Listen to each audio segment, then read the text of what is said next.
Awake to Murder, a 2-act play of 30 pages by Reece Pocock. Act 1, Scene 1. Day.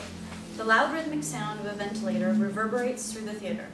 The stage is in muted light, just enough to see a hospital bed with Shane in the bed, with instruments around, and Gladys sitting by the bed, holding her son's hand. He is partly covered by a sheet with plaster evident on his right arm and right leg. His eyes are closed. A nurse is busy checking her patient. The young man's chest is rising and falling to the rhythm of the ventilator breathing for him through a tracheotomy tube in his throat. The noise of the ventilator subsides enough to hear the sounds of a busy hospital, distant drums, talking, and footsteps. Then the noise subsides again and is heard behind the dialogue. The light remains muted for the whole scene to emphasize the sounds. A screen above the stage lights up and shows. The screen is dark with just a faint light showing in the middle. The light becomes brighter, swirls over the whole screen, while the voice says the following. What's that faint glow?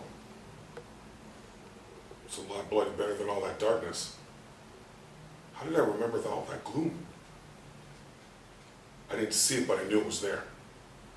What's it all mean? Jesus, my head hurts.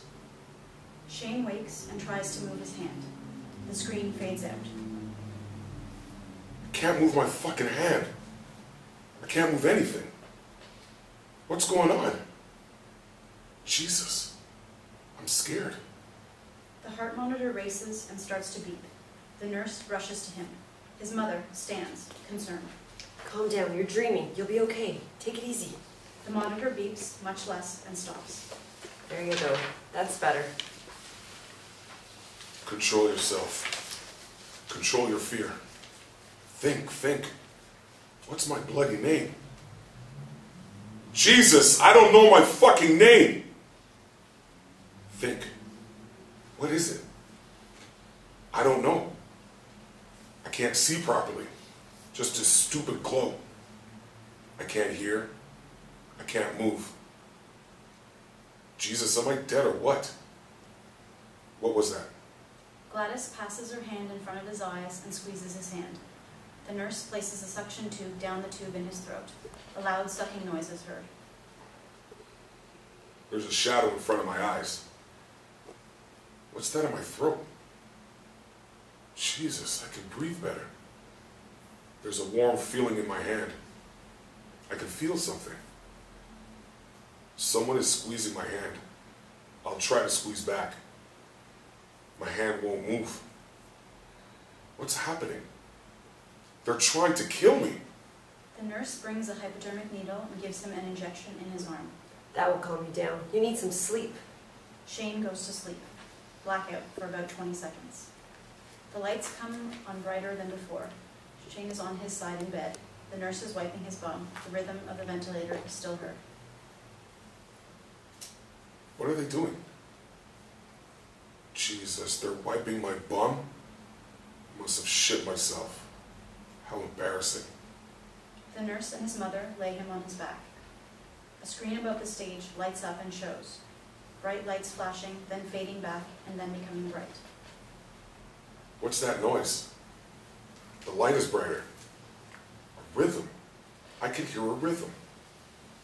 My chest is keeping time to it. Someone's squeezing my hand. Feels good.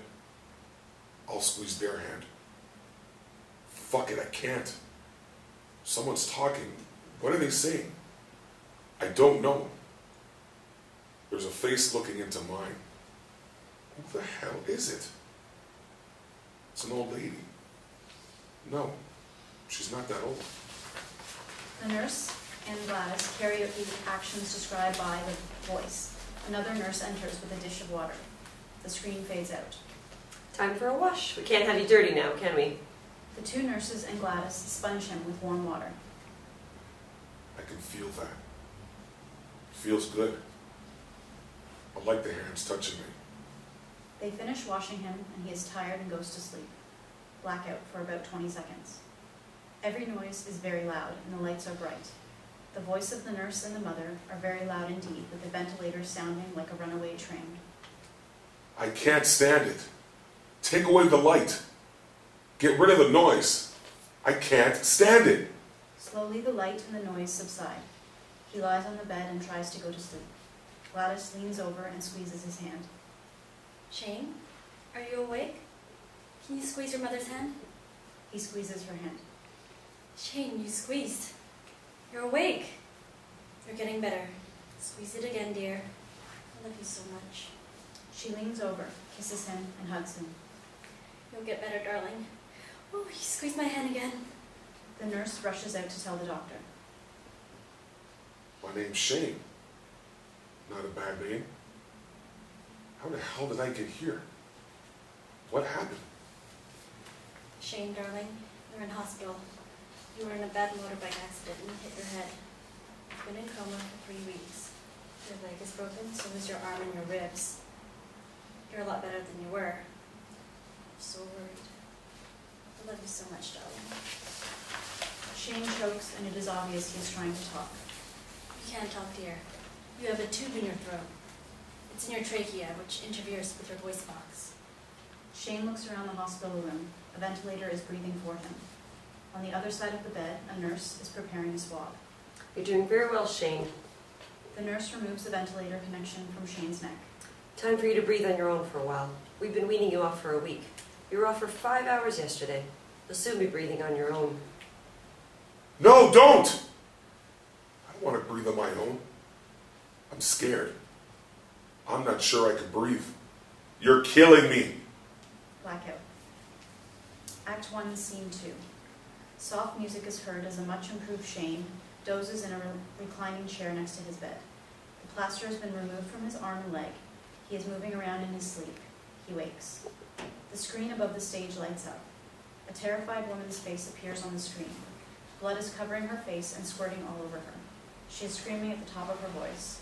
Her screams fill the air, then fade as she yells. No! Oh no! The screen fades out. Jesus, not that dream again. She was scared. No, terrified. Was it a dream or something I remembered? I don't bloody know. Shane no longer needs a ventilator, but he still has the tracheotomy tube. A physiotherapist comes in, connects the suction machine, and in noisy action clears Shane's lungs. Cough for me, Shane. Shane coughs. I hate that. They tell me I won't need it when I can cough. I can cough. You don't need to do that anymore. I can cough. That's good. I won't have to suck you out much longer. I told you. When am I going to make you understand me? Shane moves his arms and hands in a way he couldn't a few weeks ago. An instrument tray drops outside his room and he turns his head towards it. He places his feet on the ground and tries to stand, but he can't. Shane's mother arrives and picks up his hands and starts to work on them. It's no good. My legs are useless. What would I do without my mother? She's so good to me. I want to tell her how much she means to me. She stopped me from being so scared. Shane, do you remember anything about the accident? If you do, I want you to squeeze my hand once. If not, squeeze twice. Shane squeezes twice. Do you remember me? Shane squeezes twice. Do you remember your wife? Shane squeezes twice and looks quizzically at his mother. You don't. The screen above the stage lights up. A view from above of a woman can be seen swirling around in a wedding dress. We can't see her face, but we can see that she is happy. I have a wife. Christ, you'd think I'd remember if I had a wife. Why can't I remember her? Wait, there's a lady in a white wedding dress, but I can't see her face. Maybe that's her. Jesus, Mom, you've been talking to me for weeks. Why is this the first time you've mentioned her? And where the hell is she? Why hasn't she come to visit? You'd think if her husband was in hospital, she'd come to see him. Maybe we're divorced. Maybe she's in hospital too, just like me. We could have been in the same accident. Jesus, if I'm hurt this bad, she could be dead. Is she? Is she? Why won't you tell me? The screen fades. Shane squeezes his mother's hand over and over, and he tries to speak. His mouth is trying to form words as his head rises from the chair in his vain attempt. Calm down, dear. Did I upset you? It's all right. You have to calm down. Don't get upset. Everything will be all right. You're kidding. Tell me about my wife, damn you. Tell me, I want to know. Blackout for 20 seconds. Shane no longer has the tracheotomy tube in his throat. He is in bed, but the reclining chair is in the room, but sitting against the wall. How can I find out about my wife? My dreams are driving me crazy. My wife is on my mind all the time. What does she look like? Why doesn't she visit me? Why? A nurse enters and talks to the nurse on duty. The new nurse takes over from the old nurse, who leaves the room. Shane's eyes bore into the nurse. They tell me you've been upset for a few days. I wish you could tell me what's wrong. Where's my wife? What does she look like? How long have we been married? Have we got kids? What's it like to have sex? I can't remember. That's what's wrong, you silly bitch. Tell me. Shane puts his hands to his face. It is wet with tears, and the nurse grabs a tissue from the box. Oh, you poor dear. I don't blame you for being upset. I don't know if you can understand me. It must be dreadful for you. You silly bitch. Shane lashes out with his arm and sends the nurse sprawling on the floor. Serve her bloody right. Tell me about my wife, for Christ's sakes. The nurse hits an alarm, and 2 other nurses rush in, and the 3 of them hold him while one of them administers a hypodermic needle. Blackout for 20 seconds. Shane is lying in bed. He lashes out with his arms. He can move them in jerky movements. Grunts can be heard. The screen lights up. A younger version of Gladys can be seen holding the hand of a boy. A shadowy man is in the distance. They are walking through the park. The boy is in tears. They stop. Gladys kneels down and takes the boy in her arms. Don't cry, Shane. We'll be all right without him. The screen fades. I can't let them know I'm angry. No one is going to help me. I will have to help myself. What do I know? Am I an only child that my mother is devoted to me? My father is a vague shadow. He left home when I was younger. That's better. Now I'm getting somewhere. It's the last 3 or 4 years that are blacked out. Shane settles down and has stopped thrashing around. A nurse enters and commences to change his urine catheter. Oh, that's nice. She's got her hand on my dick. Her hands are warm. Oh, no, it's getting bigger. She's starting to notice. The screen lights up. Night. Music plays. Caroline and Shane are in a double bed in a hotel room. They have a sheet over them with their bare shoulders showing. It is obvious they are not wearing anything. The sheet is jumping about, and we can see they are frolicking in bed. The laughing, fun, and games goes on for a minute while the music plays. Dallas, tell me again what we're doing. Tomorrow we fly to Surface Paradise. We spend a week there, then fly to Port Douglas and spend another week there. We can go to all the theme parks and visit the Barrier Reef and some of the islands. We'll go dancing at the clubs, visit the casino, and make love every day. We have the rest of our lives together. I'll make you happy. I can't believe I found you. You talk too much. Come here. They embrace and slip down under the sheet. The sheet moves slowly as they touch each other. Oh, Darls, you're so big. Touch me again. I love your soft touch. You have soft hands. The screen fades. I remember 2 naked bodies rolling on a bed. One of them is me, and the other is a woman. I could see she is beautiful.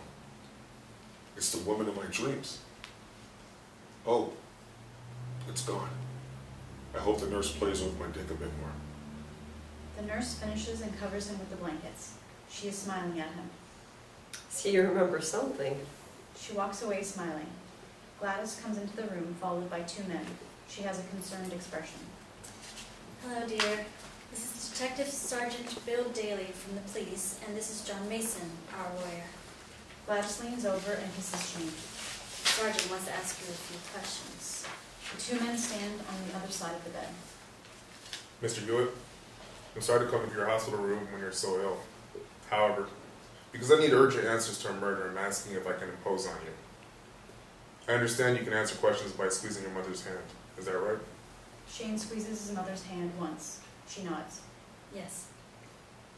I'm sure someone has told you your wife, Caroline, is dead. She was murdered. Shane squeezes his mother's hand twice, and she shakes her head. Shane's body stiffens. Sergeant Daly hesitates. I'm sorry. I thought someone would have told you. Is it alright if we continue? I can come back if it has upset you. It's all right, Sergeant. He squeezed my hand. Okay. This is important or I wouldn't bother you. We have a witness who claims it was you who murdered your wife. He was stabbed in the attack but is still alive. Do you wish to comment on that? In response to Shane's 2 squeezes, his mother shakes her head. We think he killed your wife after raping her, and you came home and caught him. You fought with him and stabbed him. Both your fingerprints are on the knife. You then grabbed his motorbike as you escaped from him and rode away so fast you crashed. The sergeant pauses and looks at Shane's reaction. Shane is visibly upset. Thank you, Mr. Hewitt. I'm sorry to have bothered you, and I hope you feel better soon. The sergeant and the lawyer leave the room. Shane's mother leans over and whispers. Don't worry, dear. I won't let them hurt you. I can't touch you while you're in here. She leaps to join Daly and Mason outside the door. Shane lays back and forces himself to be calm. I can't make sense of this. I would have bought her flowers every day. I wish I killed that bloody murderer. Christ, that changes everything. She's dead. She's dead. No, I wanted to see her again. She must be that beautiful creature of my dreams. No, not dreams. Thoughts. Maybe dreams. How the hell am I supposed to know? She's in my head. That's all I know. I don't want her dead. She didn't deserve to die. She was having an affair? She wouldn't have an affair. Maybe she would have an affair. I don't know. I don't know any bloody thing. I wish I knew. I have to know. How am I going to know? Cops could be telling lies. Brain, you know what happened. Tell me. It's in there, isn't it? Why don't you tell me? You bastard brain, you're going to tell me. There can't be too much wrong if I can have these thoughts.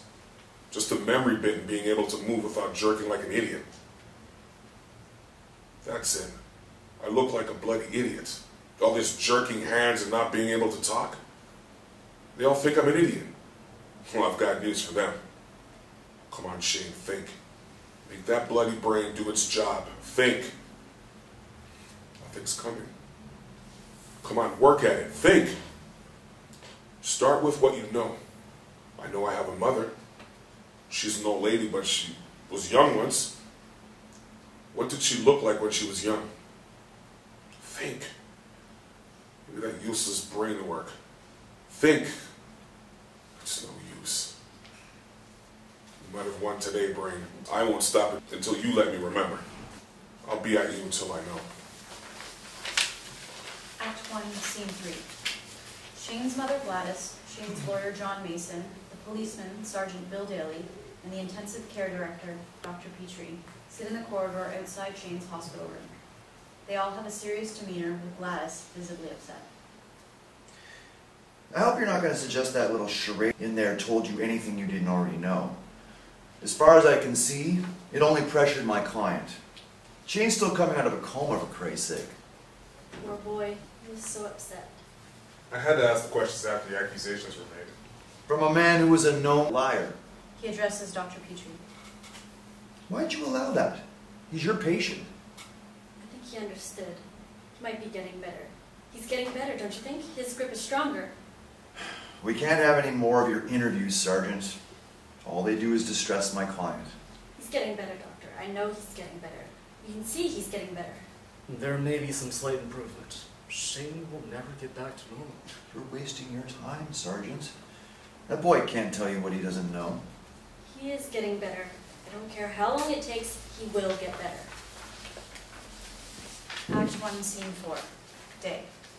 Music plays as Sergeant Bill Daly enters his office and hangs up his coat on a hanger behind the door.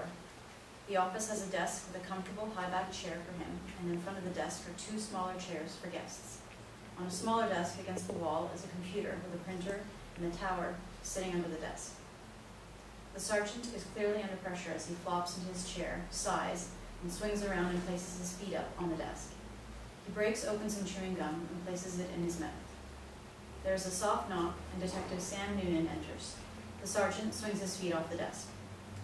How did it go, Bill? Sad. Real bloody sad. Sometimes I don't know why I do this bloody job.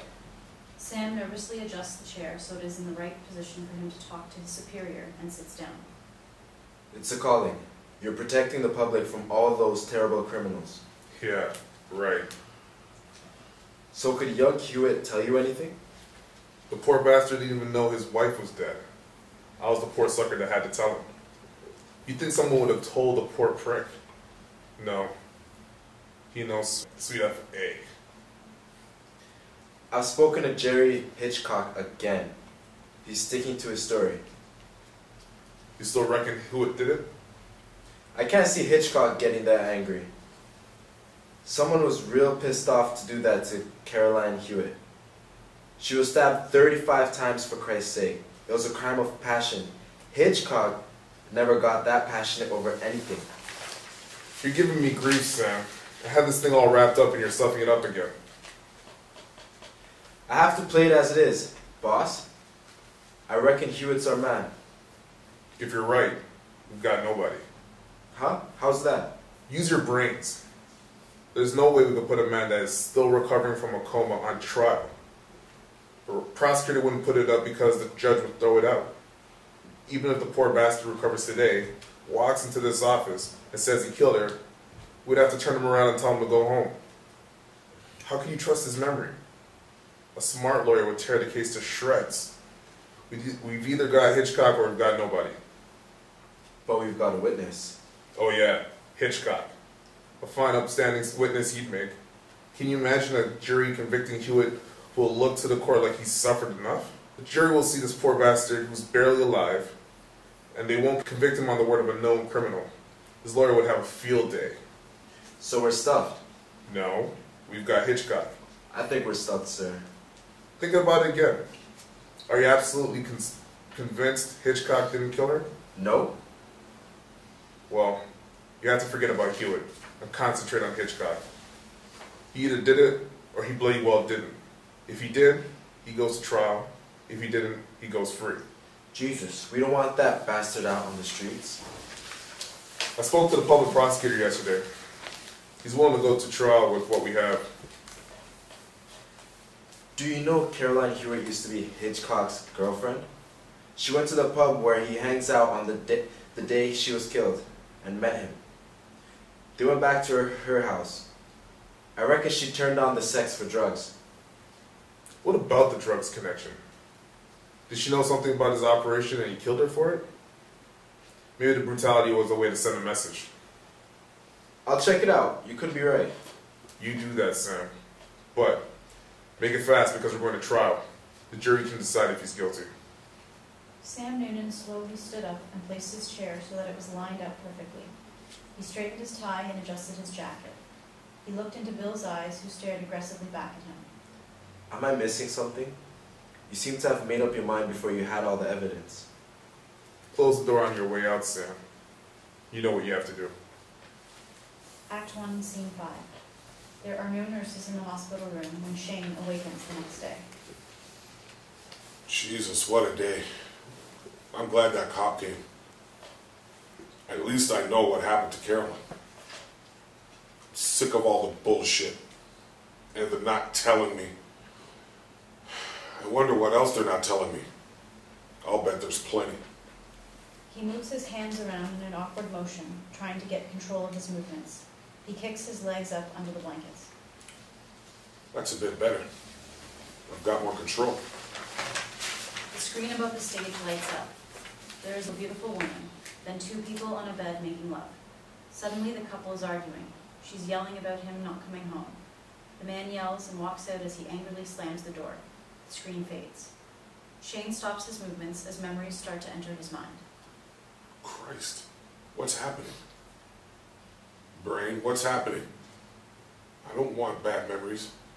The screen above the stage lights up. There's an angry man with a knife. We can only see him from above, and the man is very scary. There's blood everywhere in a bedroom. No, no, no!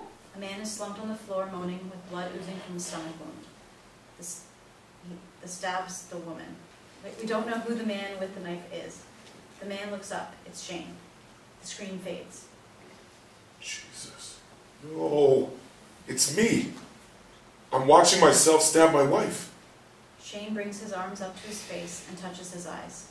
His emotions are running out of control, but there is almost no physical evidence as his body lies still. There are tears in his eyes as he starts to thrash around in frustration. The screen above the stage lights up. A blood-covered Shane is running out of the house. He grabs a Harley and kicks it into life. The machine screams down the road with sound reverberating through the theater. The sound of the crash is deafening. The bridge. I'll ride it off the bridge and kill myself. I couldn't kill myself. I end up in this crazy loony bin. Act 1, Scene 6. Gladys is sitting with Shane, who is sitting out in the reclining chair. She is massaging his hands to stop them from stiffening. A nurse is busy about her duties for a minute, then she pulls up a chair and starts working on Shane's other hand. Shane, darling, you're getting better. You're going to be all right. You'll soon be out of here. I know you're upset. I'm here to help you. Is he getting better? He is getting better, isn't he, nurse? He looks a lot better to me. Don't tell the sister I said so. They warned us not to get your hopes up. He has more strength in his fingers, don't you think? Yes, a lot. I saw a man that knows about how to get people better who have head injuries, and he said we have to train the brain to use areas that are not damaged, to take over from the damaged parts. He said we have to exercise the arms and legs so it patterns the brain to know what to do. I've heard about it. The doctors don't think it works. They don't think there's any hope for people like Shane. Don't talk like that in front of Shane. He must only hear positive things. His brain must think he will get better.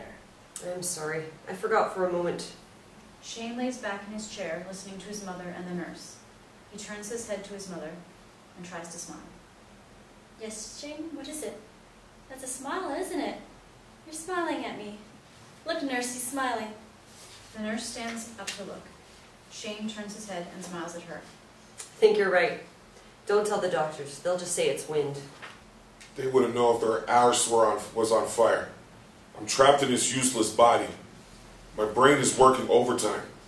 Those useless bloody doctors should know what a nightmare it is. Sometimes I wish I was back in the coma. No, admit it. I wish I were dead. If I want to kill myself, I can't. My hands won't work. Maybe they're dumb on purpose. They can't face what I'm going through. Shane turns his head and tries to relax as his hands are worked on. Am I a crazy murderer? Or is my memories playing tricks on me? I've thought about it over and over, and I always come up with the same memories. Maybe, just because I thought of it once, it has now become my memory. Who knows what the hell is going on? I'm pretty bloody hopeless. I couldn't even kill myself. In some ways, I'm glad I'm still alive. I want to know if that man will be found guilty. I'd like him to be. I want to live long enough to know that. Maybe I'm not so hopeless. I might get away with murder. What did you say, Shane? Did you say something? I heard a whispering noise out of your mouth. Jesus, you're kidding. I did say it. I'll try it again. Shane's mouth contorts into grotesque shapes as his body strains to talk. Finally, a sound escapes his mouth. Mom? Oh, Shane, you called me Mum. I never thought I would ever hear you say that again. Nurse, I think you'd better bring me the doctor. The nurse goes out the door to fetch the doctor. Shane's mother is jumping with excitement. This is exciting. I can make them understand me. It wasn't much, but maybe I can build on it. I can tell the cops. Hell, the cops might be able to find out the truth. That's no good. What am I going to do now? The door flies open and Dr. Petrie hurries in, followed by the sister and the nurse. Did you hear it, nurse? What did he say? I heard a noise. Mrs. Hewitt said he said Mum. Shane, I heard you said Mom. Did you say that? Shane does not respond. It is as if he didn't hear or couldn't understand. I'm not talking to you, Sunshine. Piss off and leave me alone. Shane, can you speak to me? Say something. Your mother said you spoke to her. Shane still does not respond. Dr. Petrie takes his hand. Shane, did you speak to your mother? Squeeze my hand if you did. Shane still does not respond. Come on, Shane. I know you can understand. I think you're playing games. The doctor directs his comments to Gladys. I'll try him tomorrow. He seems to understand me, but for some reason he doesn't want to respond. You've got that right, Sunshine. Piss off. I want to be with my mother. The doctor, the nurse, and the sister leave. Shane is alone with his mother. Once again, he goes through his contortions to speak. Mom? Oh, darling, you can talk. You can talk to anyone you like. Do you want to talk to the doctor? No. Of course not, darling. That's what you want. What do you want me to do? Oh. Do you want to go home, dear? Shane nods his head. This is hopeless. I'll never be able to talk. Act 1, Scene 7, night. Shane is alone. The stage is in muted light. He appears to be sleeping but starts to roll and writhe around the bed. His eyes open wide. The lights darken. The screen lights up, shows on screen. Day. Caroline and Shane's room. The curtains are drawn and there is a reading light on as a couple are having sex on the double bed. A sheet covers them, but it is obvious what they are doing. Jerry Hitchcock's bare tattooed muscular arms show above the sheet. Caroline is the woman. Not much of her is visible because the man is covering her with his body. Shane enters. What the fuck? Jerry Hitchcock turns his head without stopping. Get off her, you bastard! Jerry stops, slips out of the sheets and pulls his pants up as he sits around on the bed. He is a big man, much bigger than Shane, with the assurance that goes with being physically dominant. Caroline waves to Shane to leave the room. Never interrupt the man when he's fucking. Shane makes a move towards Jerry Hitchcock, who is ready as he jumps off the bed. Shane backs away and shouts. I'll kill you! He runs off stage, and we can hear kitchen drawers rattling as the man mounts Caroline again. The rattling stops. Shane runs on stage with a large knife in his hand. Jerry hears him and jumps off the bed to confront him. No, Shane, he'll kill you. Jerry has to hold his pants up and is awkward as they circle each other. Shane feigns to stab the man in the throat, then switches and plunges the knife into his stomach. Jerry cries out and clutches the wound as Shane extracts the knife. Jerry slides to the floor with blood oozing around his fingers, clutching the wound. Caroline screams and tries to run for the door. Shane is too quick. He throws her on the bed, and as she screams, he stabs her. He screams too as he stabs her again. She stops screaming, but he doesn't. Finally, physically spent, he stops and collapses on the bed in a pool of his wife's blood. He lies next to the body for 2 minutes. Jerry lies with his hand on his stomach without moving, watching Shane on the bed. Time seems to stand still. Finally, Shane sits up slowly as if realization is setting in after his assault. He looks around the room, stands over the man. Shane plunges the knife into Jerry's stomach and leaves it there. Ignoring the man on the floor, he gazes at his wife's body. He screams again. Soon his screams form into words. What have I done? He throws himself on his wife's body and sobs. No! I didn't want this to happen. I'm sorry. He shakes her, then lifts her up in his arms. No, no, no! In complete silence, he lays her gently on the bed, then runs out the door. The deafening sound of a motorbike starting and taking off fills the theater, then the noise of the bike traveling at high speed.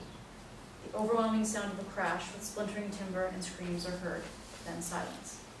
All that can be seen is the wounded man with the knife protruding from his stomach and Caroline lying dead in a pool of blood on the bed. It is a scene of blood-splattered devastation. The screen blacks out. The lights come back on and we see Shane holding his head in his hands. He is sobbing. Act 2, Scene 1, night. The lounge room of a suburban house. The lounge chairs are pushed back to make room for a modified bed. Shane is lying in the bed. The TV can be seen in the corner, but it is not on. The sound of someone off stage talking on the telephone can be heard. A radio is visible, sitting on the TV. Shane is alone. Shane. Mom. Bed. Hello. Piss off. Shit. I could talk a bit. I don't want the cops to know I can talk. I might have to go to court. If I do that, they'll know I murdered Caroline. They want to get me a computer so I can communicate. No bloody way. I'm not saying anything to anybody. I don't even want Mom to know I can talk a bit. Gladys enters. She has an apron over her clothes. She appears much happier than usual. That was the man from the wheelchair place. They are delivering your chair tomorrow. I'll be able to take you out. We can go to the shops, maybe even to the movies. As long as I don't go to court, you can take me anywhere. The man with your computer said it would be ready next week. Won't that be exciting? You might as well chuck it into the river. I won't use it. No one is going to know anything I can do unless I want them to. I want Hitchcock to go to jail. The trial of that man who killed Caroline starts on Monday. That Sergeant Daly rang and said the defense might call you as a witness. I said, I hope not. You've been through enough. They can call me. I won't tell them anything. Act 2, Scene 2. Shane tries to relax, but he thinks about Caroline. The killer returns. No.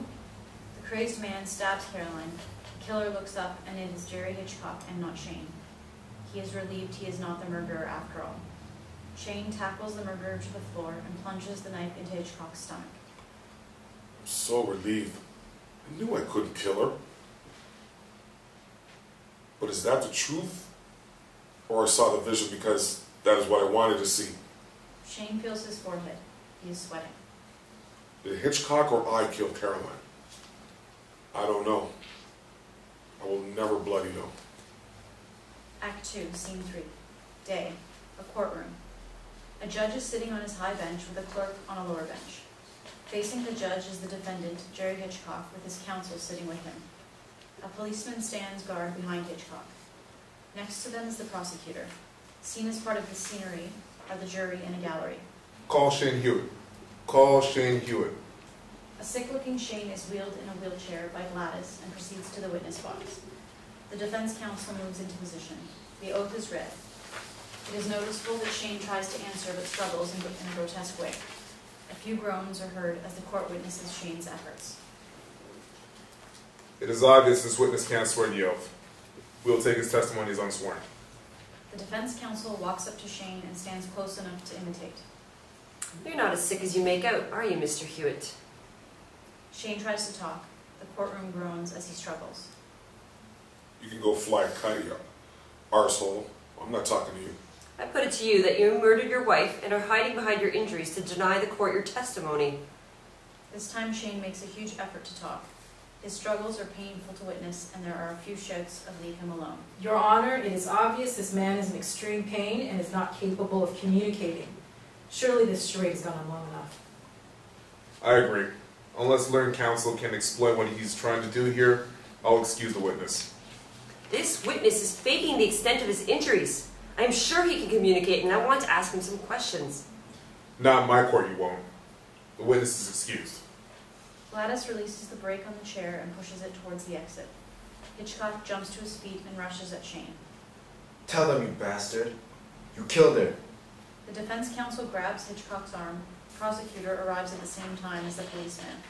The policeman and Hitchcock wrestle on the floor until Hitchcock is subdued and handcuffed. Gladys pushes Shane off stage. After waiting for Hitchcock to be escorted to his seat, the judge speaks. Has the defense any further witnesses? The defense rests. Is the prosecution ready to sum up? Your Honor, I think we have just seen what the defendant is capable of when he attempted to strike the severely disabled Mr. Hewitt. Turning to the jury audience. Jerry Hitchcock is a bad man. He has a history of assault and larceny from a very young age. However, it was his dealing in drugs that led him to murdering Caroline Hewitt. We have heard Sergeant Daly testify that Caroline Hewitt has been a drug user from a very young age. Her dependence led her into contact with Hitchcock, and she became his mistress and helped him in his drug dealing. She became aware of all suppliers and clients and knew where he kept his drugs before supplying them to clients. That knowledge led to her death. He pauses and walks back to his desk. Taking up some notes, he continues. On the day of the murder, Caroline Hewitt was desperate for drugs. She had tried very hard to be a good wife for Shane, but found the desire for Fix too hard. She knew which hotel to find Hitchcock, so she approached him. She was hoping Hitchcock would supply her for nothing, for old time's sake. He wouldn't, so she threatened to expose him. He agreed as long as they went back to her place and they had sex. At the house where Caroline lived with her husband, Hitchcock had sex with Caroline and calmly walked to the kitchen and took out a knife. He indicates an exhibit. The knife you see there. Back in the bedroom, he stabbed Caroline, leaving her dead in a pool of blood on the bed. At this point, Shane Hewitt entered and saw Hitchcock murdering his wife. Hitchcock had to kill him because he was a witness. It must have been very frightening for Shane, but somehow he bravely confronted Hitchcock and took the weapon off him and inflicted 2 stab wounds on Hitchcock. Unfortunately, the very frightened young man rushed out and grabbed Hitchcock's motorbike and crashed through a bridge. You saw the result of his tragic injuries. The prosecutor appears to be overcome and took out his handkerchief and wiped his eyes. He walked back to his desk and placed his notes on the desk. He turned and walked back to the jury audience. The defendant has not only killed Caroline Hewitt, but took an action that almost resulted in the death of her husband. Ladies and gentlemen of the jury, Hitchcock gave no mercy and does not deserve your mercy. You must find him guilty. Blackout. Act 2, Scene 4. The lounge room of the suburban house again. This time, Shane is sitting in his wheelchair. A new computer is on. He is practicing moving the chair with his hand on a lever. The chair moves smoothly across the room and around chairs. It's obvious Shane is good at moving his chair. Gladys enters carrying a newspaper. Hitchcock got 22 years with 16 years non-parole. They should have hung him. I should be glad. Why aren't I glad? Maybe I got away with murder. Then I can't help thinking of Hitchcock in jail for something he may not have done. Not that he doesn't deserve to be in jail. Cops reckon he has killed before and has gotten away with it. Maybe the Shane before the accident had a conscience, and as I get better, more of him is taking over. I don't want him to take over. Gladys moves in front of his chair and looks into Shane's face. Shane, I want to talk to you. Yes? Mom? Come over to the computer. Shane moves the chair towards the computer and drives up the machine, ready to operate it. Gladys follows. A volunteer group contacted me yesterday, and they have offered to come in and give you intensive exercise and treatment. The treatment is designed to get you moving again. Shane manipulates a joystick on the computer. What do they do? They move your arms and legs constantly to try to get the good parts of your brain to take over from the damaged parts. How long do they do it? At least 4 hours a day, 6 if they have enough volunteers. I'll do it. I thought you would, dear. They're starting tomorrow. She bends down and hugs him. I've also arranged for a speech therapist to work with you 4 days a week. I'm going to be busy. Blackout. Act 2, Scene 5. The same suburban lounge room, but this time there is a doctor's bench in the room. Some of the lounge chairs have been removed. Shane is sitting in his wheelchair with a speech therapist facing him. The drone of speech exercises can be heard as the therapist speaks and Shane repeats the word or words. 2 women enter and wait a few minutes for the therapist to finish. When the therapist finishes, the women wheel the chair to the bench. You ready, Shane? Yes. Do your worst. Your speech is much better. The women lift Shane out of his chair and remove his clothes except for his underpants and place him on his back on the bench. One woman takes his arm and commences to continuously move it as she works on his shoulders, elbows, wrists, and fingers. The other woman takes a leg on the opposite side of his body and repeats the movements to hip, knee, ankle, and toe. As this is happening, there is friendly banter and chatter between the women and Chaung. Black hair. Act 2, Scene 6. Sergeant Bill Daly's office. The sergeant sits at his desk as the door opens and Chaung enters in his wheelchair. Chaung's movements are much more positive and precise. It is obvious he is much improved.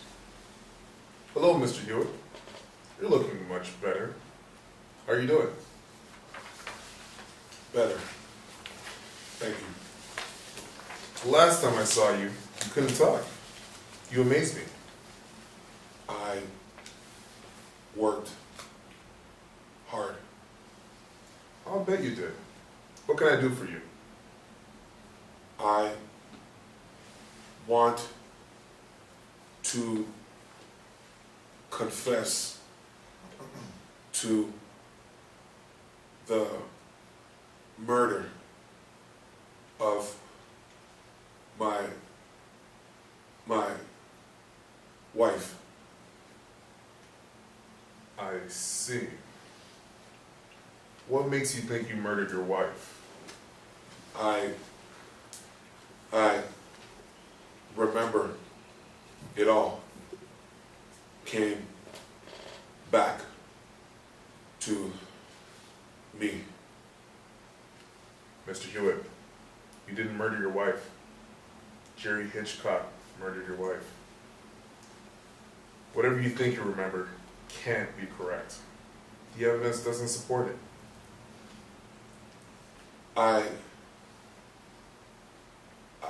I know I did it. Was so clear. No, Mr. Hewitt, you can't be right. Look at it this way. You've sustained a terrible injury to your brain. Your brain is responsible for your memories. You've been trying to remember many things. And I'll bet you've remembered things that didn't happen. I suspect you heard that Hitchcock accused you, and you're remembering it because the seed was planted. Am I right? My memory is so clear. It has bothered me for a long time. I'll bet it has. There must be many things trying to get out of your head. Think of how hard you had to work to get your brain to allow you just to talk. You didn't kill your wife. Go home and forget about it. You didn't kill your wife. I did. No, Mr. Hewitt. You've just imagined it. Memory can't be relied on. We have the men who killed your wife in jail. We often can't rely on people who haven't had brain injuries who think they witnessed something. There's no way we can rely on your memory. Go home. Get on with the rest of your life. You didn't kill your wife. It's your memory playing tricks on you. Jesus, maybe he's right. I didn't imagine it all. I don't know anymore. Thank you. Chaung turns his wheelchair around and wheels out of the office. Blackout. The end.